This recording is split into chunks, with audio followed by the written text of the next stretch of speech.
Assalamualaikum warahmatullahi wabarakatuh. Alhamdulillahirrabbilalamin. Pada kesempatan pagi hari ini kita bisa bertatap muka meskipun dalam keadaan virtual atau daring online. Semoga Ananda semua dalam keadaan sehat walafiat. Baiklah anak-anak sekalian, hari ini pembahasan kita tentang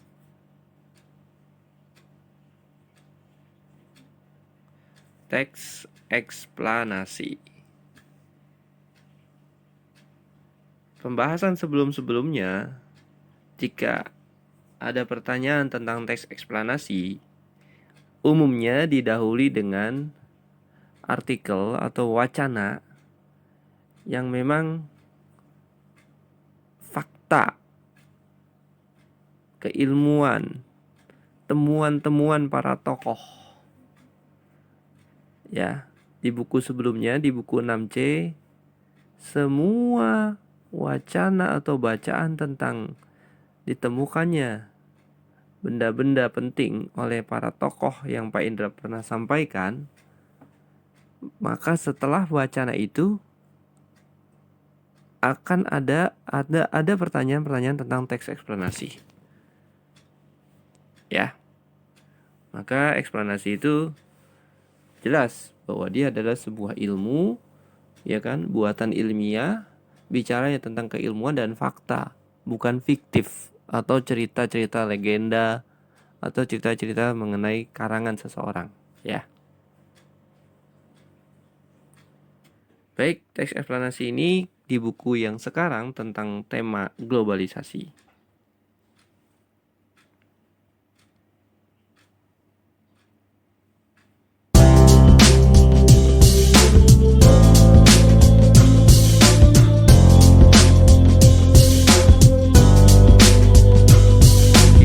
Ciri teks eksplanasi, strukturnya terdiri atas pernyataan umum, deretan penjelas, dan interpretasi.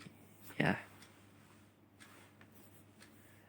2. Dia memuat sebuah informasi yang sifatnya fakta, ya, sungguhan.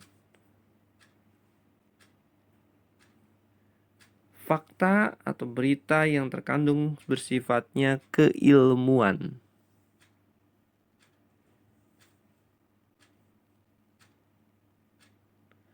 Struktur teks eksplanasi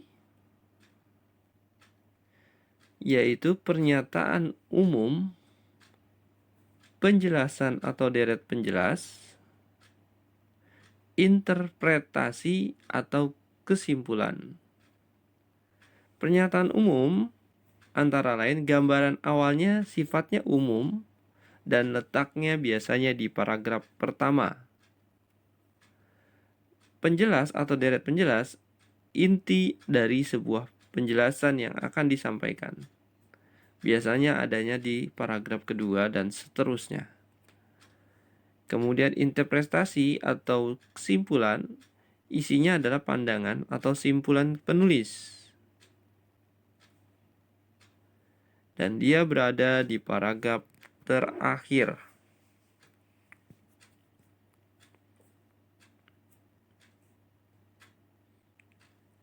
Pernyataan umum. Saat ini hampir setiap kegiatan yang kita lakukan menggunakan energi listrik. Energi listrik dapat membuat hidup kita menjadi lebih nyaman dan mudah. Energi listrik merupakan energi yang praktis karena dapat diubah menjadi berbagai macam bentuk energi dengan menggunakan peralatan elektronik. Sifatnya masih umum ya, pernyataan ini. Maka apa kegunaan energi listrik?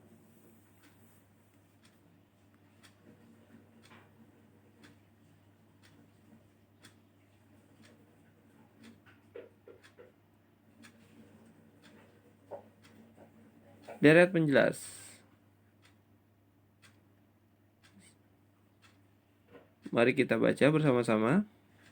Saat ini banyak sekali peralatan elektronik yang diciptakan untuk berbagai kepentingan manusia. Di antara sekian banyak peralatan elektronik yang telah diciptakan, ada beberapa alat elektronik yang sangat berperan pada era globalisasi ini. Misalnya televisi, radio, telepon genggam, dan internet melalui media komputer. Dengan adanya alat-alat tersebut, informasi dapat dengan mudah didapat. Informasi dari suatu tempat juga dapat dengan cepat beredar.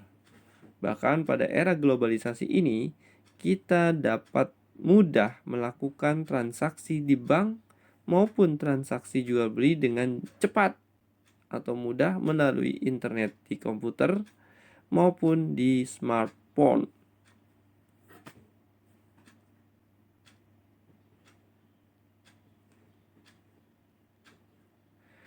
Nah, banyaknya peralatan elektronik untuk kepentingan manusia di era globalisasi, seperti mudahnya memperoleh informasi lewat TV, radio, internet, mudahnya transaksi di bank dengan mudah dan cepat, ini dia deret penjelasnya.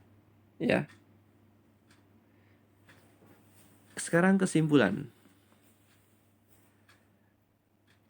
Nah, bacaannya seperti ini. Begitu pentingnya listrik pada era globalisasi ini, sehingga dapat dikatakan listrik menjadi salah satu kebutuhan pokok manusia. Jika tak ada listrik, maka berbagai kegiatan manusia akan terganggu. Oleh karena itu, untuk menjaga agar ketersediaan listrik tetap ada, kita perlu menghematnya. Gunakan peralatan listrik seperlunya. Dengan menghemat listrik, kita juga menghemat biaya. Apa bentuk kesimpulannya? Karena ada kata-kata apa? Karena ada pentingnya listrik di era globalisasi sebagai kebutuhan pokok manusia, maka untuk menjaga ketersediaan listrik, kita perlu menghemat dengan cara gunakan listrik seperlunya saja. Ini kesimpulan.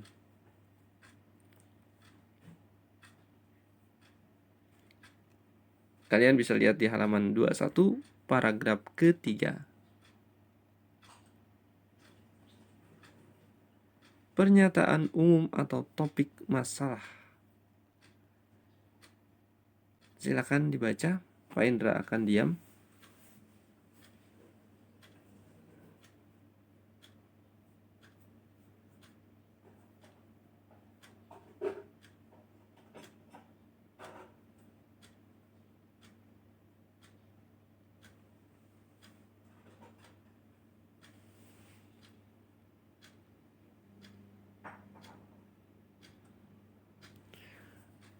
Iya, ini ada di halaman 52, paragraf pertama. Maka sekarang kita lihat untuk deret penjelas.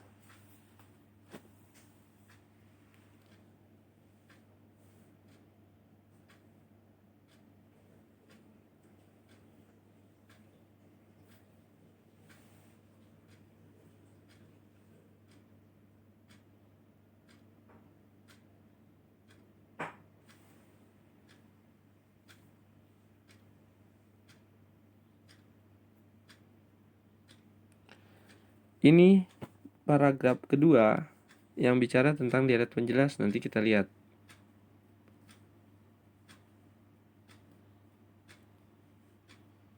Nah, ini deret penjelasnya. Penghematan listrik tidak hanya dilakukan secara individu, tapi juga perusahaan.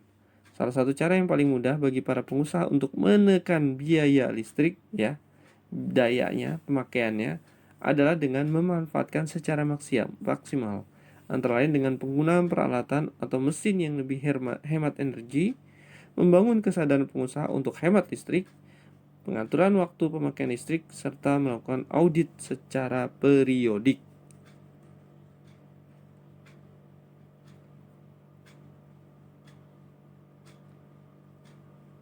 Baik, deret penjelas untuk paragraf keempat.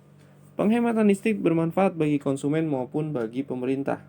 Manfaat penghematan listrik bagi konsumen adalah mengurangi tagihan energi listrik dan mengurangi resiko pemadaman akibat krisis listrik. Manfaat bagi pemerintah adalah dapat menunda investasi pembangkit listrik.